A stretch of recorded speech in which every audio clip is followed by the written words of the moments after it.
今日は仕事が終わった後に新宿にある鳥貴族新宿東口店に立ち寄った時のことを話したいと思います。新宿はいつも人が多く、駅の周りを歩いているだけで少し疲れてしまうことがありますが、夜になると街の雰囲気が昼とは違う形で落ち着いて見えてきます。賑やかさは変わらないのに、仕事を終えた人たちの表情にはどこか安心した空気があり、その流れに合わせるように僕も店へ向かいました。ビルの中に入り、階段を上がると、店の前にはすでに数人が待っていました。特別な高級店ではありませんが、こうして順番を待つ時間も、これから始まる夜の一部のように感じられます。扉が開くたびに、中から笑い声や食器の音が少し聞こえてきて、外にいながら店内の空気が伝わってきました。しばらくして名前を呼ばれ、席へ案内されると、木のテーブルと柔らかい照明に包まれ、急に肩の力が抜けたのを覚えています。席に座ると、まず飲み物を注文しました。周りを見ると、グループで来ている人もいれば、一人で静かに飲んでいる人もいます。会話の内容はそれぞれ違うはずなのに、店全体には同じ方向のリラックスした空気が流れていました。ここでは長い説明や特別なマナーを気にする必要がなく、ただ一日の終わりを過ごすことができます。最初に運ばれてきた焼き鳥は、湯気と一緒に香ばしい匂いが広がりました。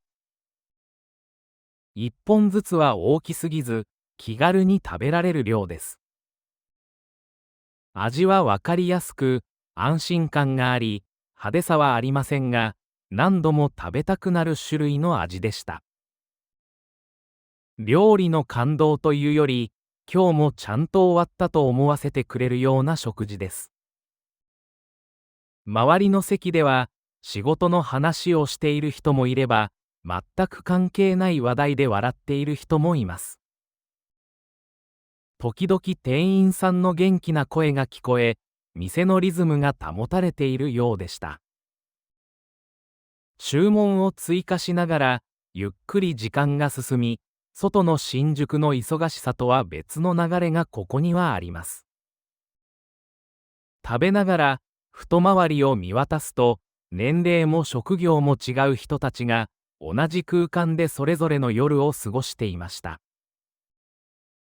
特別なイベントがあるわけではありませんが、だからこそ、この時間が日常の中で大切な役割を持っているのだと思います。家に帰る前に少しだけ立ち止まり、気持ちを整える、そのための場所として、この店が存在しているように感じました。料理を食べ終わる頃には、最初の疲れはほとんど残っていませんでした。たくさん話したわけでも、長くいたわけでもないのに、気持ちが軽くなっていることに気づきます。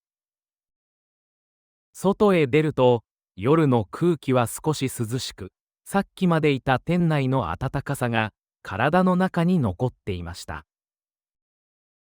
新宿の明るいネオンを見ながら歩いていると、賑やかな街もどこか優しく見えてきます。特別な思い出として強く残る夜ではありませんが、こういう時間があることで、毎日の生活が少し安定するのだと思いました。鳥貴族は特別な日に行く場所ではなく、普通の日を少しだけ整えるための場所です。また疲れた日に理由もなく立ち寄ることになるだろうと思いながら駅へ向かいました。大きな出来事は何もありませんでしたが、静かな満足感が残っています。忙しい東京の夜の中で、こうして気軽に過ごせる場所があることは、とてもありがたいと感じました。鳥貴族で過ごした時間は、派手ではありませんが、確かに一日を終わらせてくれる大切な夜の習慣のようなものだと思います。今日は夜遅い時間に上野へ行き、磯丸水産上野6丁目店に入った時のことを話したいと思います。上野の夜は新宿とは少し違う賑やかさがあり、駅の近くには遅い時間でも人が多く歩いています。仕事帰りの人、友人同士で集まる人、旅行で来ているような人まで混ざっていて、街全体がまだ一日の途中にあるような雰囲気でした。その流れに惹かれるように、明るい看板の店の前で足が止まりました。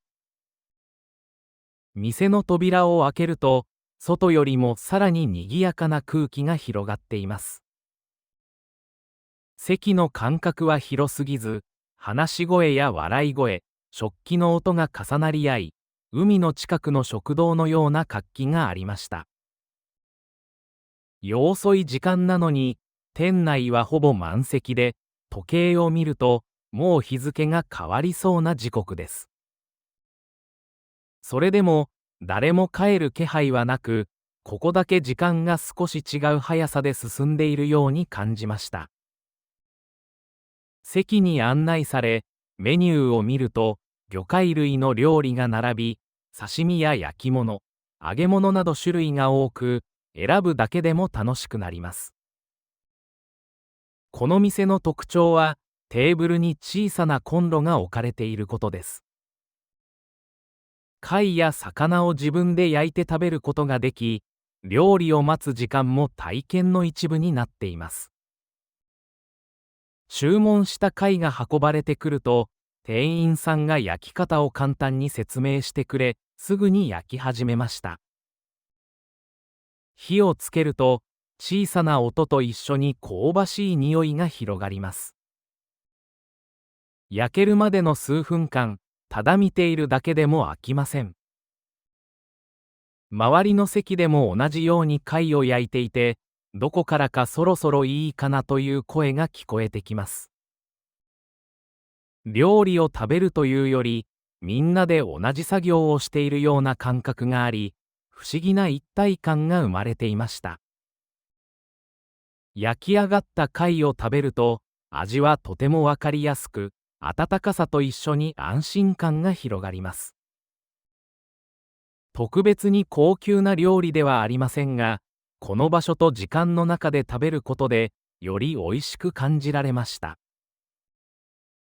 刺身も新鮮で、夜中に海の食べ物を食べているという状況が、どこか非日常のように思えます。周りの席では、仕事の話をしている人もいれば、旅行の思い出を語っている人もいます。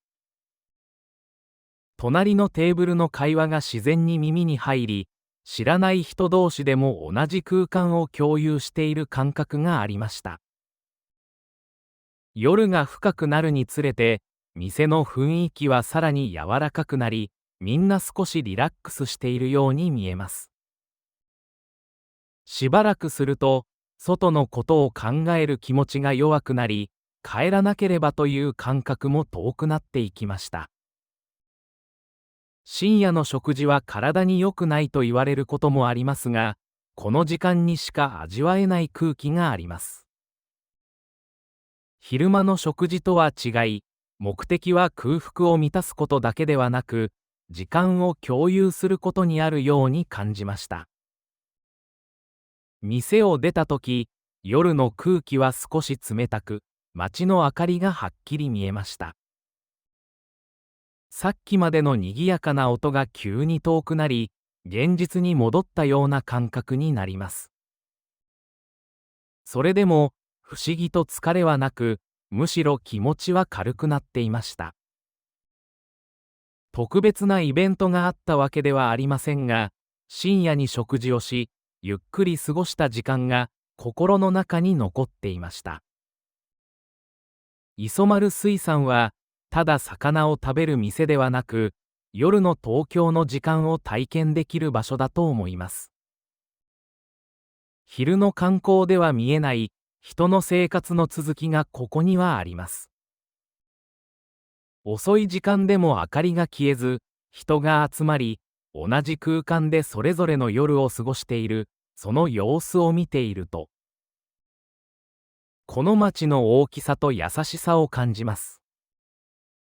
帰り道、駅へ向かいながら、また別の夜にも来てみたいと思いました。特別な準備も必要なく、思い立った時に立ち寄れることが、この店の魅力です。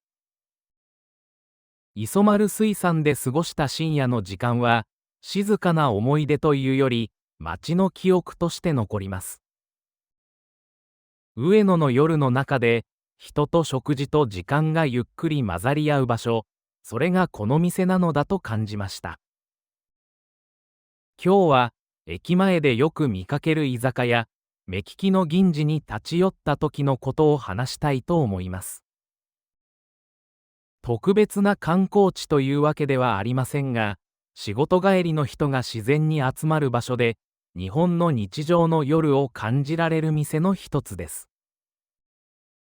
夕方を過ぎ、空が暗くなり始めた頃、駅の近くを歩いていると、明るい看板と賑やかな声に惹かれるようにして、扉の前に立っていました。店に入ると、すぐにいらっしゃいませという元気な声が聞こえ、席へ案内されました。店内は木のテーブルが並び、壁には海をイメージした装飾があり、どこか港町の食堂のような雰囲気があります。すでに多くの人が座っていて、仕事を終えた人たちの会話があちこちで続いていました。昼の静かな街とは違い、ここには一日の終わりを受け止める空気があります。席に座り、飲み物を注文してから、ゆっくりメニューを見ました。刺身、焼き魚、揚げ物、だし巻き卵など、特別に珍しい料理ではありませんが、どれも安心して選べる内容です。こうした料理は、豪華さよりも、日常の延長としての落ち着きを与えてくれます。料理が届くまでの間、周りの様子を見ていると、隣の席では同僚同士が仕事の話をし、その向こうでは友人同士が笑いながら食事をしていました。最初に出てきた刺身は、冷たく整えられた皿に盛られ、見た目もシンプルです。食べてみると、強い味ではありませんが、ゆっくり食べるのにちょうどいい味でした。料理そのものよりも、この場所で食べているという状況が、満足感につながっているように感じます。賑やかな声の中にいても、落ち着いて過ごせるのが、この店の特徴だと思いました。しばらくすると、周りの会話の音も気にならなくなり、自分の時間に集中できるようになりました。居酒屋は静かな場所ではありませんが、だからこそ一人でいても自然に過ごせます。誰かと話していなくても孤独を感じないのが不思議なところです。ここでは同じ時間帯を共有している人たちが、それぞれの一日を終わらせているのだとわかります。料理を少しずつ追加しながら、時間がゆっくり進みました。急いで食べる必要はなく、時計を見る回数も減っていきます。外では電車が走り、人が行き交っていますが、店の中では別のリズムが流れていました。仕事の緊張や疲れが少しずつ抜けていくのを感じます。店員さんの動きも忙しそうですが、どこか落ち着いていて、店全体が一定の流れで保たれています。特別なサービスを受けているわけではないのに、安心して過ごせるのは、この安定した雰囲気のおかげだと思いました。何度も来ている人が多そうに見えるのも、その理由でしょう。食事を終えて席を立つ頃には、最初に感じていた疲れはほとんど残っていませんでした。外へ出ると夜の空気が少し冷たく、街の音がはっきり聞こえます。さっきまでの店内の暖かさが体の中に残っているようでした。特別な思い出ができたわけではありませんが、いい夜だったと自然に思えます。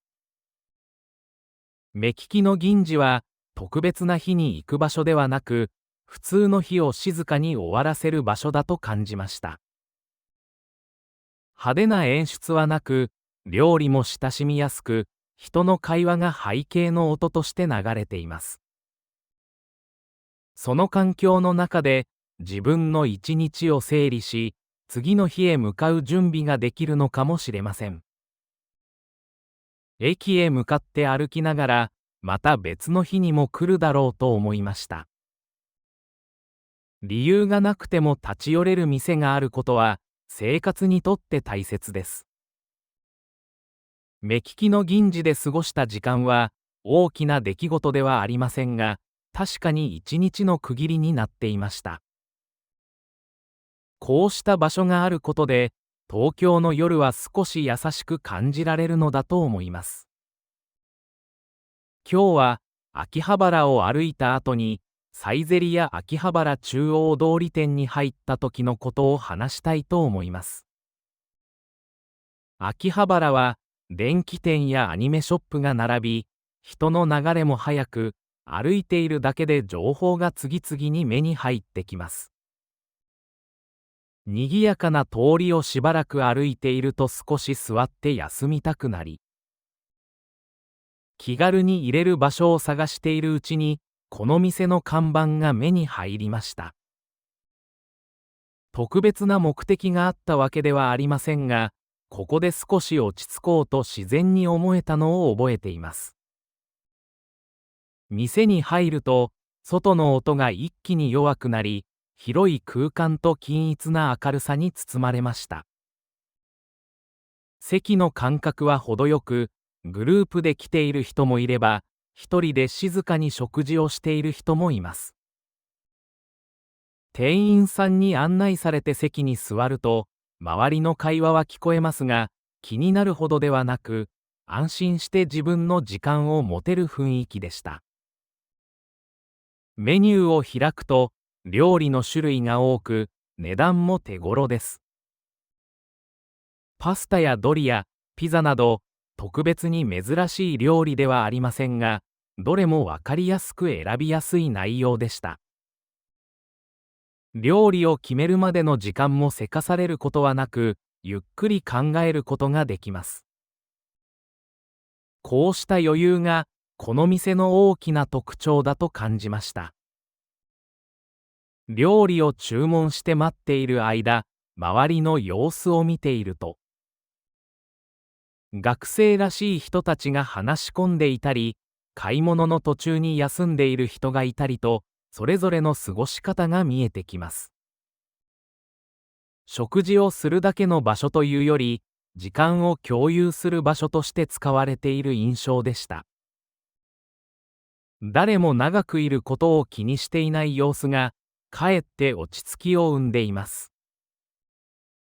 料理が運ばれてくると、見た目はシンプルで安心感があります。特別な驚きはありませんが、食べてみると、ちょうど良い味と温かさが体に広がりました。高級料理のような印象には残らないかもしれませんが、何度でも来られる味です。この店では、料理の感動よりも、ここで過ごす時間が大切なのだと思いました。食べながら、ゆっくり周りの会話を聞いていると、内容は様々ですが、どの席にも共通しているのは、急いでいないことでした。時間を気にせず、思いついた話を続けたり、何も話さずに座っていたり、それぞれが自分のペースで過ごしています。秋葉原の外の賑やかさとは対照的に、ここでは穏やかな時間が流れていました。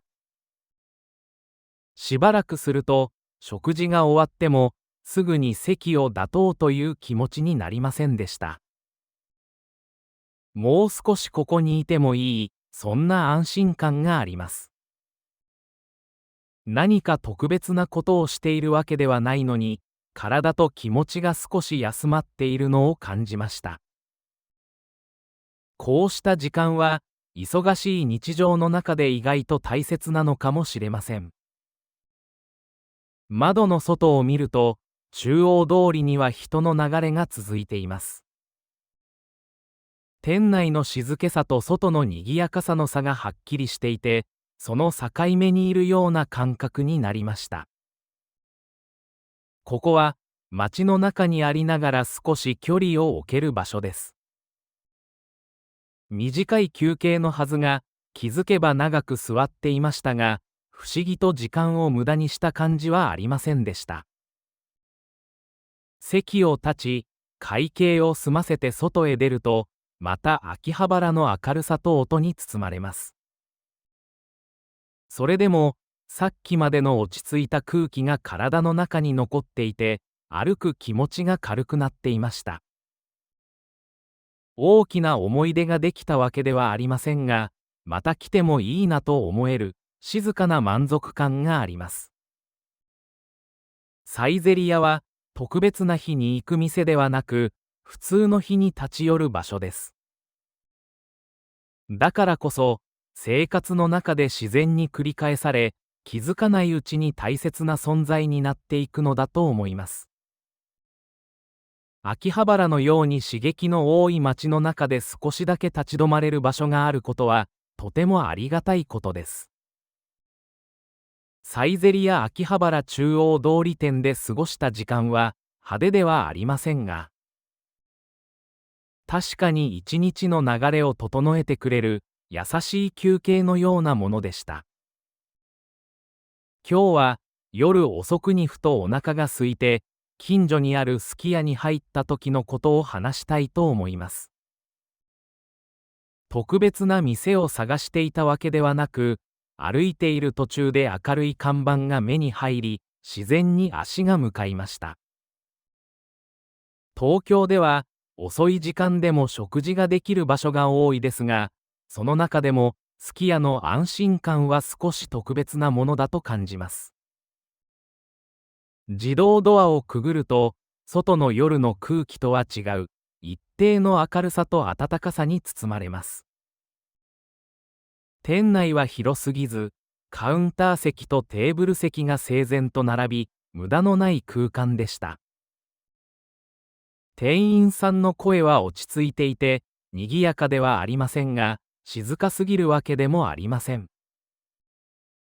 仕事帰りの人、一人で来ている人、短い時間で食事を済ませようとしている人が、それぞれの目的で席に座っています。席に座ると、すぐにメニューを見ました。牛丼を中心に、カレーや定食、トッピングの種類も多く、選び方によって食事の内容が少し変わります。それでも、注文に迷いすぎることはありません。ここでは、何を食べるかを考える時間も短く、食事そのものが日常の流れの中に組み込まれているように感じました。注文をすると、料理はすぐに運ばれてきました。湯気の立つ丼を前にすると、特別な演出はありませんが、安心した気持ちになります。味はわかりやすく、毎回大きく変わることはありません。その変わらなさが、この店の大切な特徴だと思います。どの時間に来ても、同じように食事ができることが、利用する人の気持ちを支えているように感じました。周りを見渡すと、誰も長くとどまろうとしていません。食べ終わると静かに席を立ち、それぞれの場所へ戻っていきます。会話も少なく、店内には落ち着いたリズムが流れています。居酒屋のように時間を共有する場所ではなく、生活の途中にある通過点のような存在です。それでも、冷たい印象はなく、むしろ人の生活に寄り添っている場所だと感じました。食事をしながら、ここには多くの人の一日の一部が集まっているのだと気づきました。忙しい日、疲れた日、何もしたくない日でも、ここに来れば同じ食事があり、同じ明るさがあります。その安定した環境が、利用する人にとって大きな意味を持っているのだと思います。特別な思い出にはならないかもしれませんが、生活の中で何度も繰り返される安心があります。食べ終わって席を立つ頃には、最初に感じていた空腹だけでなく少しの疲れも軽くなっていました。外へ出ると夜の空気が冷たく、店の中との違いがはっきりわかります。それでも、心は落ち着いていて、次の行動へ自然に移れる感覚がありました。短い時間でしたが、必要な休憩を取ったような気持ちです。すき家は、特別な食事体験をする場所ではありません。しかし、だからこそ、日常の中で大切な役割を持っています。豪華さやイベント性はなくても、人が生活を続けるための小さな支えになっています。深夜でも早朝でも同じように利用できることは、都市で暮らす人にとって安心につながります。歩きながら振り返ると、店の明かりは変わらずについていました。その光は、誰かがまた入ってくることを待っているようにも見えます。必要な時に特別な準備なしで立ち寄れる場所があることは、思っている以上に心強いものです。すき家で過ごした短い時間は、大きな出来事ではありませんが、一日の流れを整えてくれる小さな区切りになりました。日常の中には、こうした場所がいくつもありますが、すき家はその代表のような存在だと思います。派手な印象はなくても、何度も利用するうちに生活の一部として記憶に残っていきます。特別ではないからこそ続いていく、そんな日本の外食文化を静かに支えている場所なのだと感じました。今日は夜に友人と待ち合わせをして、近くにあったガストに入った時のことを話したいと思います。特別なレストランを選んだわけではありませんが、駅の近くにあり、遅い時間でも入れる店として、自然にこの場所が思い浮かびました。東京では夜遅くまで開いている店は多いですが、長く座って話ができる場所となると意外と限られています。その点で、ガストはとても気軽に利用できる存在だと感じます。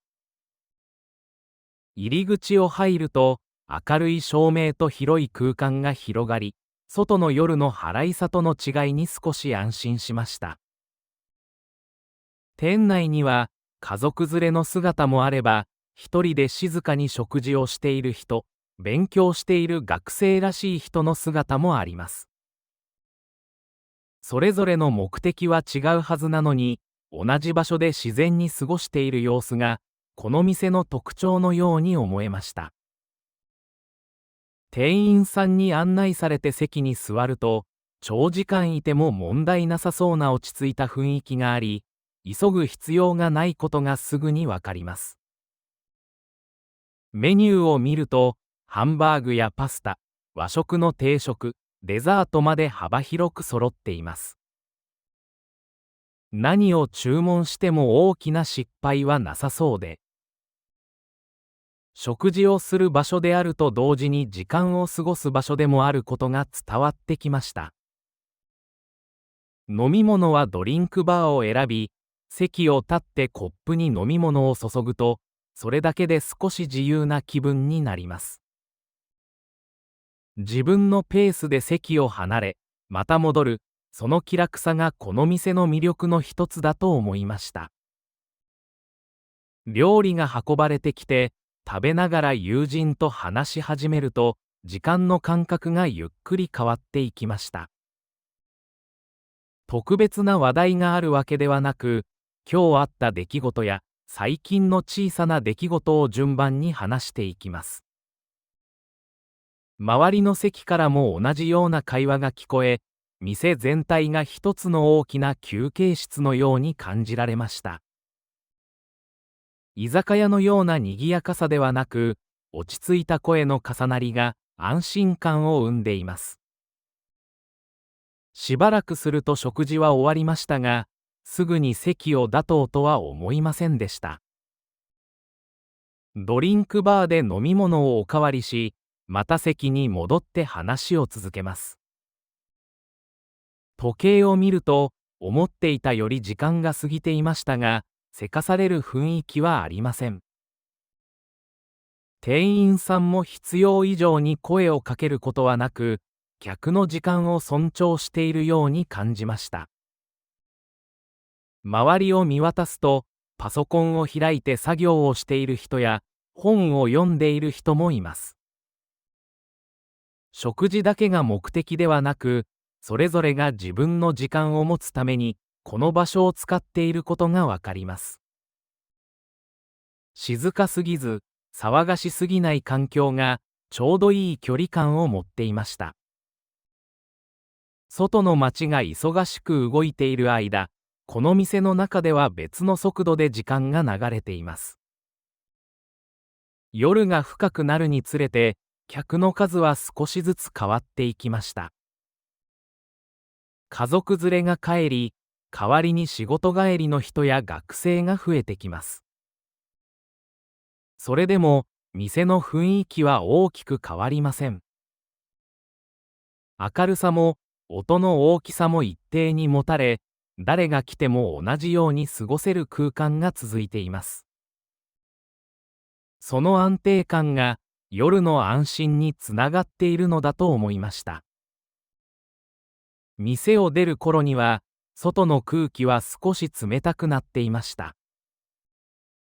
長い時間話していたはずなのに、疲れはほとんどなく、気持ちはむしろ軽くなっています。特別な体験をしたわけではありませんが、こうした時間が日常を支えているのだと感じました。何かをしなければいけない場所ではなく、ただ過ごしてもいい場所があることは、とても大切です。ガストは、豪華な料理を楽しむ店ではありませんが、人が安心して時間を共有できる場所です。夜遅くでも明かりがつき、席に座れば自然と落ち着く、その繰り返しが生活のリズムを整えてくれます。東京のように忙しい街の中で、こうした場所があることは、思っている以上に意味があります。ガストで過ごした時間は小さな出来事でしたが、一日の終わりを穏やかにしてくれる大切な習慣の一つになっていくのだと思いました。今日は仕事が終わった後に新宿にある鳥貴族新宿東口店に立ち寄った時のことを話したいと思います。新宿はいつも人が多く、駅の周りを歩いているだけで少し疲れてしまうことがありますが、夜になると街の雰囲気が昼とは違う形で落ち着いて見えてきます。賑やかさは変わらないのに、仕事を終えた人たちの表情にはどこか安心した空気があり、その流れに合わせるように僕も店へ向かいました。ビルの中に入り、階段を上がると、店の前にはすでに数人が待っていました。特別な高級店ではありませんが、こうして順番を待つ時間も、これから始まる夜の一部のように感じられます。扉が開くたびに、中から笑い声や食器の音が少し聞こえてきて、外にいながら店内の空気が伝わってきました。しばらくして名前を呼ばれ、席へ案内されると、木のテーブルと柔らかい照明に包まれ、急に肩の力が抜けたのを覚えています。席に座ると、まず飲み物を注文しました。周りを見ると、グループで来ている人もいれば、一人で静かに飲んでいる人もいます。会話の内容はそれぞれ違うはずなのに、店全体には同じ方向のリラックスした空気が流れていました。ここでは、長い説明や特別なマナーを気にする必要がなく、ただ一日の終わりを過ごすことができます。最初に運ばれてきた焼き鳥は、湯気と一緒に香ばしい匂いが広がりました。一本ずつは大きすぎず、気軽に食べられる量です。味はわかりやすく、安心感があり、派手さはありませんが、何度も食べたくなる種類の味でした。料理の感動というより、今日もちゃんと終わったと思わせてくれるような食事です。周りの席では、仕事の話をしている人もいれば、全く関係ない話題で笑っている人もいます。時々店員さんの元気な声が聞こえ、店のリズムが保たれているようでした。注文を追加しながら、ゆっくり時間が進み、外の新宿の忙しさとは別の流れがここにはあります。食べながら、太回りを見渡すと、年齢も職業も違う人たちが、同じ空間でそれぞれの夜を過ごしていました。特別なイベントがあるわけではありませんが、だからこそ、この時間が日常の中で大切な役割を持っているのだと思います。家に帰る前に少しだけ立ち止まり、気持ちを整える、そのための場所として、この店が存在しているように感じました。料理を食べ終わる頃には、最初の疲れはほとんど残っていませんでした。たくさん話したわけでも、長くいたわけでもないのに、気持ちが軽くなっていることに気づきます。外へ出ると、夜の空気は少し涼しく、さっきまでいた店内の暖かさが体の中に残っていました。新宿の明るいネオンを見ながら歩いていると、賑やかな街もどこか優しく見えてきます。特別な思い出として強く残る夜ではありませんが、こういう時間があることで、毎日の生活が少し安定するのだと思いました。鳥貴族は特別な日に行く場所ではなく、普通の日を少しだけ整えるための場所です。また疲れた日に理由もなく立ち寄ることになるだろうと思いながら駅へ向かいました。大きな出来事は何もありませんでしたが、静かな満足感が残っています。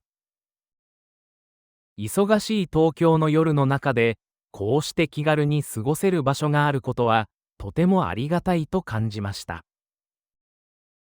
鳥貴族で過ごした時間は、派手ではありませんが、確かに一日を終わらせてくれる、大切な夜の習慣のようなものだと思います。今日は、夜遅い時間に上野へ行き、磯丸水産上野6丁目店に入った時のことを話したいと思います。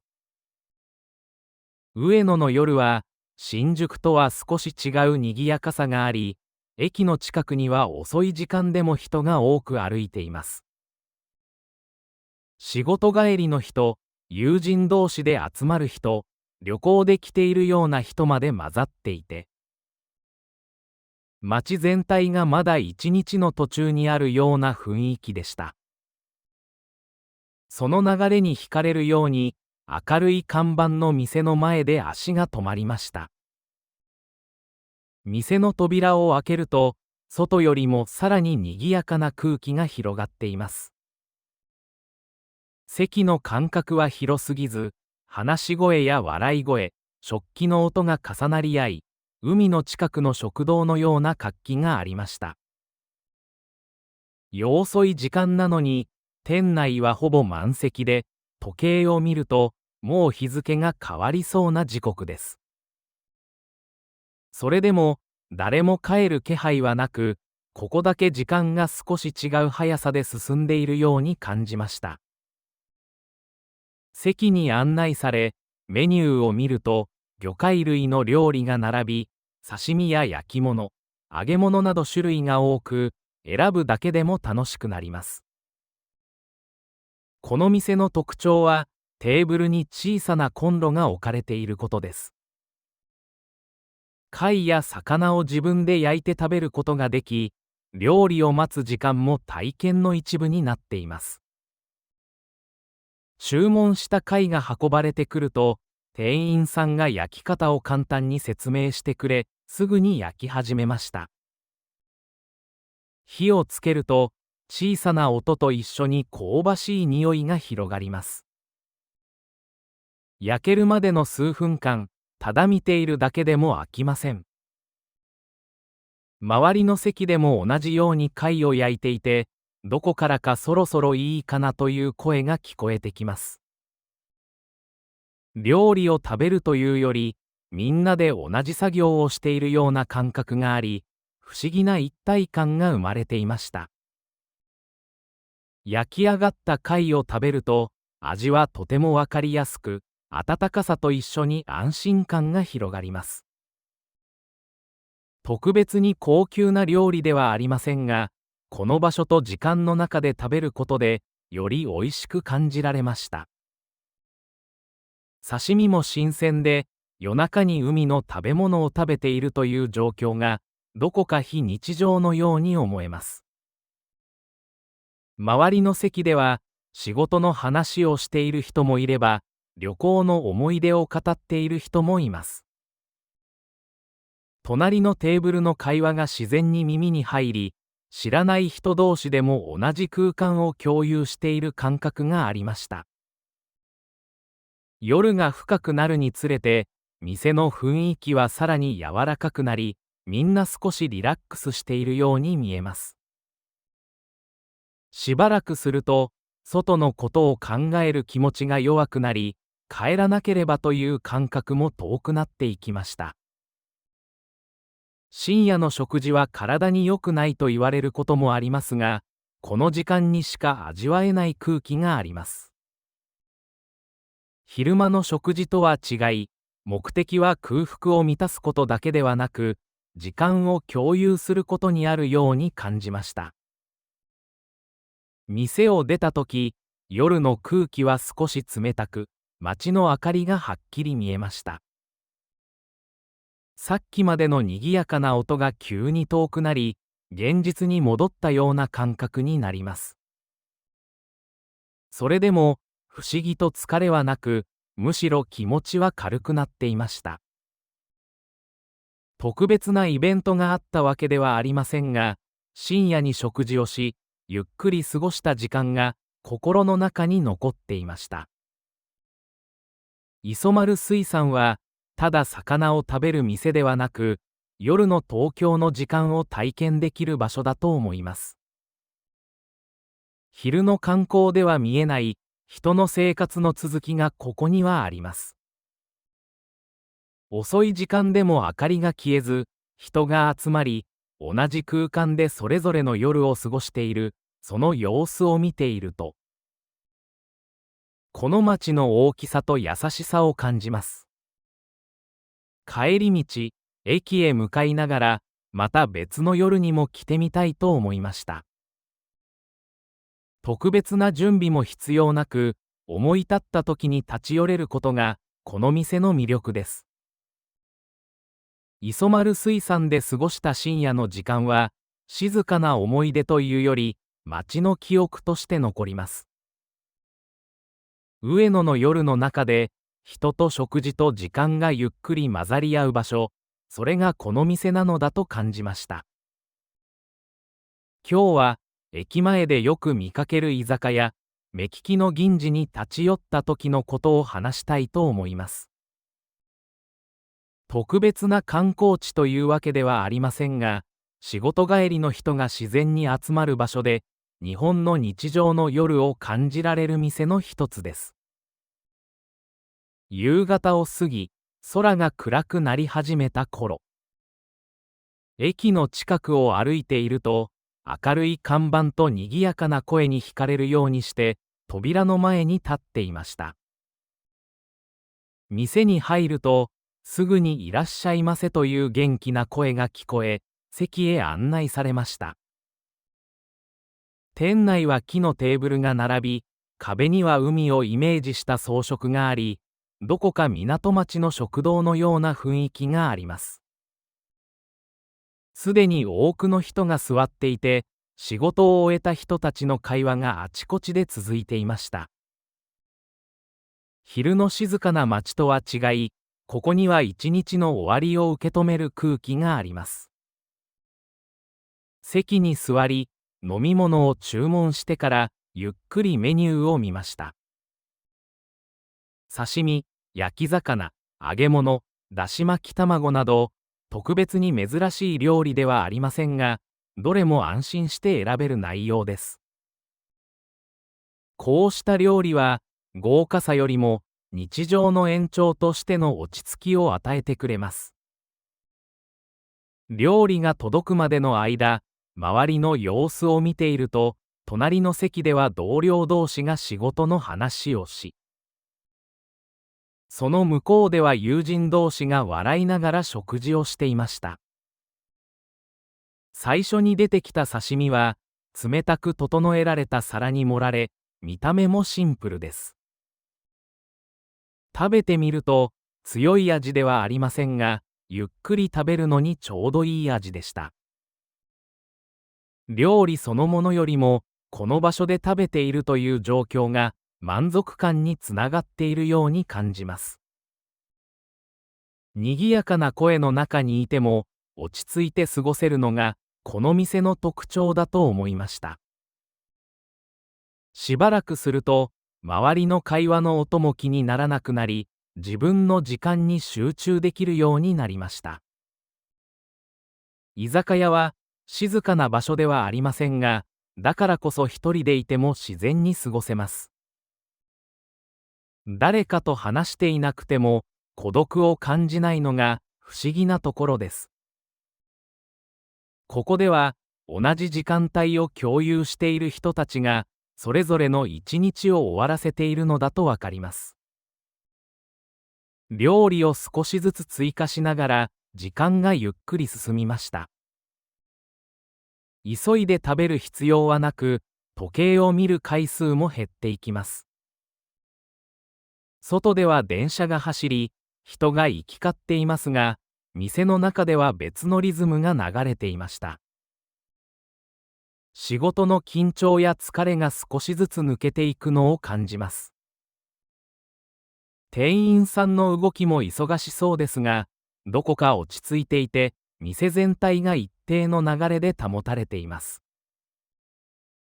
特別なサービスを受けているわけではないのに、安心して過ごせるのは、この安定した雰囲気のおかげだと思いました。何度も来ている人が多そうに見えるのも、その理由でしょう。食事を終えて席を立つ頃には、最初に感じていた疲れはほとんど残っていませんでした。外へ出ると夜の空気が少し冷たく、街の音がはっきり聞こえます。さっきまでの店内の暖かさが体の中に残っているようでした。特別な思い出ができたわけではありませんが、いい夜だったと自然に思えます。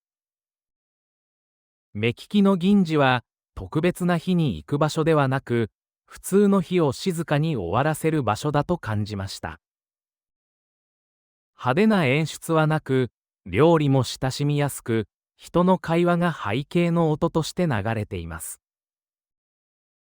その環境の中で自分の一日を整理し、次の日へ向かう準備ができるのかもしれません。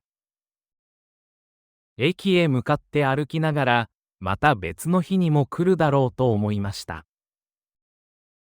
理由がなくても立ち寄れる店があることは、生活にとって大切です。目利きの銀次で過ごした時間は、大きな出来事ではありませんが、確かに一日の区切りになっていました。こうした場所があることで、東京の夜は少し優しく感じられるのだと思います。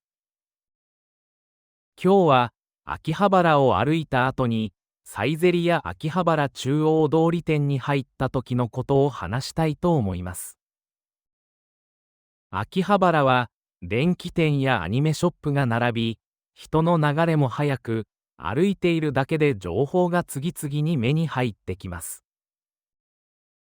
賑やかな通りをしばらく歩いていると少し座って休みたくなり、気軽に入れる場所を探しているうちに、この店の看板が目に入りました。特別な目的があったわけではありませんが、ここで少し落ち着こうと自然に思えたのを覚えています。店に入ると、外の音が一気に弱くなり、広い空間と均一な明るさに包まれました。席の間隔は程よく、グループで来ている人もいれば、一人で静かに食事をしている人もいます。店員さんに案内されて席に座ると、周りの会話は聞こえますが、気になるほどではなく、安心して自分の時間を持てる雰囲気でした。メニューを開くと、料理の種類が多く、値段も手頃です。パスタやドリア、ピザなど、特別に珍しい料理ではありませんが、どれもわかりやすく選びやすい内容でした。料理を決めるまでの時間もせかされることはなく、ゆっくり考えることができます。こうした余裕が、この店の大きな特徴だと感じました。料理を注文して待っている間、周りの様子を見ていると、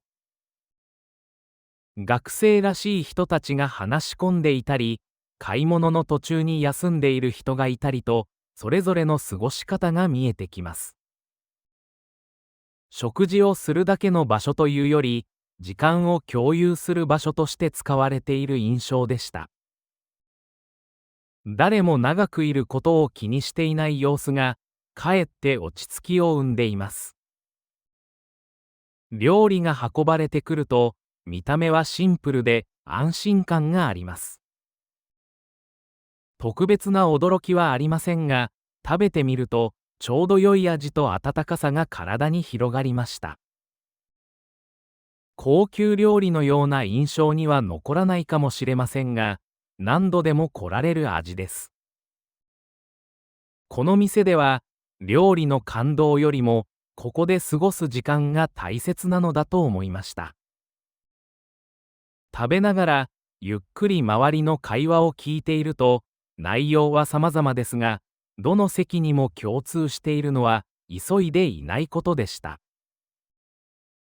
時間を気にせず、思いついた話を続けたり、何も話さずに座っていたり、それぞれが自分のペースで過ごしています。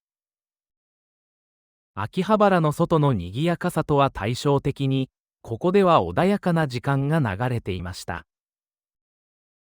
しばらくすると、食事が終わっても、すぐに席を立とうという気持ちになりませんでした。もう少しここにいてもいい、そんな安心感があります。何か特別なことをしているわけではないのに、体と気持ちが少し休まっているのを感じました。こうした時間は、忙しい日常の中で意外と大切なのかもしれません。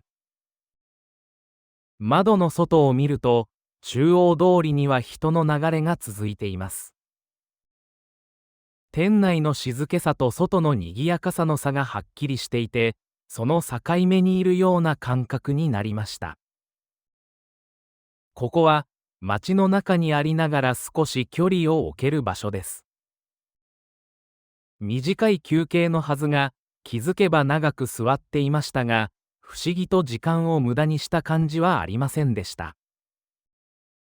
席を立ち、会計を済ませて外へ出ると、また秋葉原の明るさと音に包まれます。それでも、さっきまでの落ち着いた空気が体の中に残っていて、歩く気持ちが軽くなっていました。大きな思い出ができたわけではありませんが、また来てもいいなと思える、静かな満足感があります。サイゼリヤは、特別な日に行く店ではなく、普通の日に立ち寄る場所です。だからこそ、生活の中で自然に繰り返され、気づかないうちに大切な存在になっていくのだと思います。秋葉原のように刺激の多い街の中で少しだけ立ち止まれる場所があることは、とてもありがたいことです。サイゼリヤ秋葉原中央通り店で過ごした時間は派手ではありませんが、確かに一日の流れを整えてくれる優しい休憩のようなものでした。今日は夜遅くにふとお腹が空いて、近所にあるすき家に入った時のことを話したいと思います。特別な店を探していたわけではなく、歩いている途中で明るい看板が目に入り、自然に足が向かいました。東京では遅い時間でも食事ができる場所が多いですが、その中でもすき家の安心感は少し特別なものだと感じます。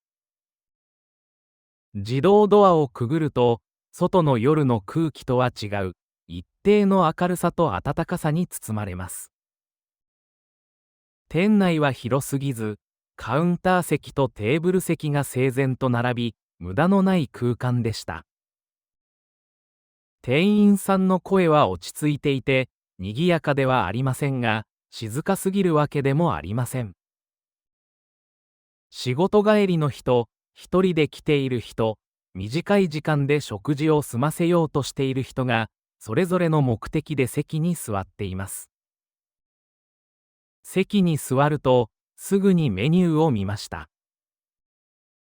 牛丼を中心に、カレーや定食、トッピングの種類も多く、選び方によって食事の内容が少し変わります。それでも、注文に迷いすぎることはありません。ここでは、何を食べるかを考える時間も短く、食事そのものが日常の流れの中に組み込まれているように感じました。注文をすると、料理はすぐに運ばれてきました。湯気の立つ丼を前にすると、特別な演出はありませんが、安心した気持ちになります。味はわかりやすく、毎回大きく変わることはありません。その変わらなさが、この店の大切な特徴だと思います。どの時間に来ても、同じように食事ができることが、利用する人の気持ちを支えているように感じました。周りを見渡すと、誰も長くとどまろうとしていません。食べ終わると静かに席を立ち、それぞれの場所へ戻っていきます。会話も少なく、店内には落ち着いたリズムが流れています。居酒屋のように時間を共有する場所ではなく、生活の途中にある通過点のような存在です。それでも、冷たい印象はなく、むしろ人の生活に寄り添っている場所だと感じました。食事をしながら、ここには多くの人の一日の一部が集まっているのだと気づきました。忙しい日、疲れた日、何もしたくない日でも、ここに来れば同じ食事があり、同じ明るさがあります。その安定した環境が、利用する人にとって大きな意味を持っているのだと思います。特別な思い出にはならないかもしれませんが、生活の中で何度も繰り返される安心があります。食べ終わって席を立つ頃には、最初に感じていた空腹だけでなく少しの疲れも軽くなっていました。外へ出ると夜の空気が冷たく、店の中との違いがはっきりわかります。それでも、心は落ち着いていて、次の行動へ自然に移れる感覚がありました。短い時間でしたが、必要な休憩を取ったような気持ちです。すき家は、特別な食事体験をする場所ではありません。しかし、だからこそ、日常の中で大切な役割を持っています。豪華さやイベント性はなくても、人が生活を続けるための小さな支えになっています。深夜でも早朝でも、同じように利用できることは、都市で暮らす人にとって安心につながります。歩きながら振り返ると、店の明かりは変わらずについていました。その光は、誰かがまた入ってくることを待っているようにも見えます。必要な時に、特別な準備なしで立ち寄れる場所があることは、思っている以上に心強いものです。すき家で過ごした短い時間は、大きな出来事ではありませんが、一日の流れを整えてくれる小さな区切りになりました。日常の中には、こうした場所がいくつもありますが、すき家はその代表のような存在だと思います。派手な印象はなくても、何度も利用するうちに、生活の一部として記憶に残っていきます。特別ではないからこそ続いていく、そんな日本の外食文化を静かに支えている場所なのだと感じました。今日は夜に友人と待ち合わせをして、近くにあったガストに入った時のことを話したいと思います。特別なレストランを選んだわけではありませんが、駅の近くにあり、遅い時間でも入れる店として、自然にこの場所が思い浮かびました。東京では夜遅くまで開いている店は多いですが、長く座って話ができる場所となると意外と限られています。その点で、ガストはとても気軽に利用できる存在だと感じます。入り口を入ると、明るい照明と広い空間が広がり、外の夜の払いさとの違いに少し安心しました。店内には家族連れの姿もあれば、一人で静かに食事をしている人、勉強している学生らしい人の姿もあります。それぞれの目的は違うはずなのに、同じ場所で自然に過ごしている様子が、この店の特徴のように思えました。店員さんに案内されて席に座ると、長時間いても問題なさそうな落ち着いた雰囲気があり、急ぐ必要がないことがすぐにわかります。メニューを見ると、ハンバーグやパスタ、和食の定食、デザートまで幅広く揃っています。何を注文しても大きな失敗はなさそうで、食事をする場所であると同時に時間を過ごす場所でもあることが伝わってきました。飲み物はドリンクバーを選び、席を立ってコップに飲み物を注ぐと、それだけで少し自由な気分になります。自分のペースで席を離れ、また戻る、その気楽さがこの店の魅力の一つだと思いました。料理が運ばれてきて、食べながら友人と話し始めると、時間の感覚がゆっくり変わっていきました。特別な話題があるわけではなく、今日あった出来事や最近の小さな出来事を順番に話していきます。周りの席からも同じような会話が聞こえ、店全体が一つの大きな休憩室のように感じられました。居酒屋のような賑やかさではなく、落ち着いた声の重なりが安心感を生んでいます。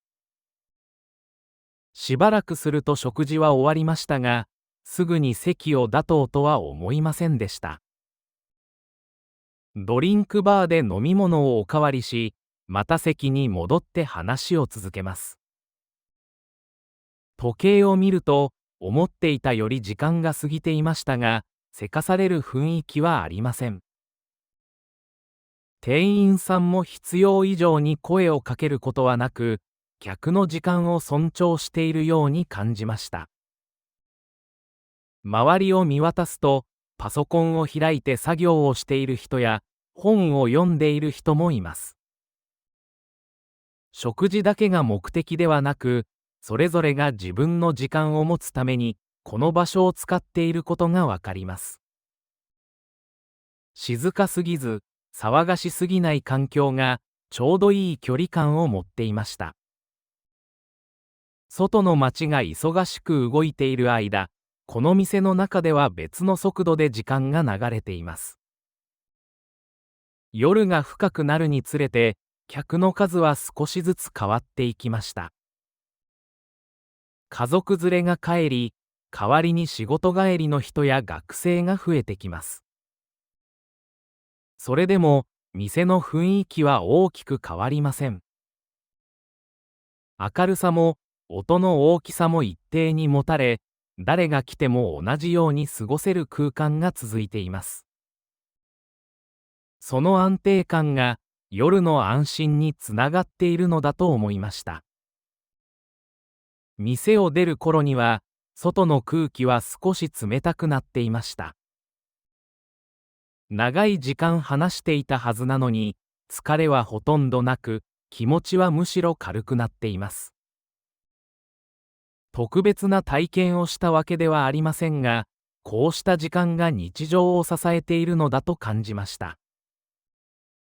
何かをしなければいけない場所ではなく、ただ過ごしてもいい場所があることは、とても大切です。ガストは、豪華な料理を楽しむ店ではありませんが、人が安心して時間を共有できる場所です。夜遅くでも明かりがつき、席に座れば自然と落ち着く、その繰り返しが生活のリズムを整えてくれます。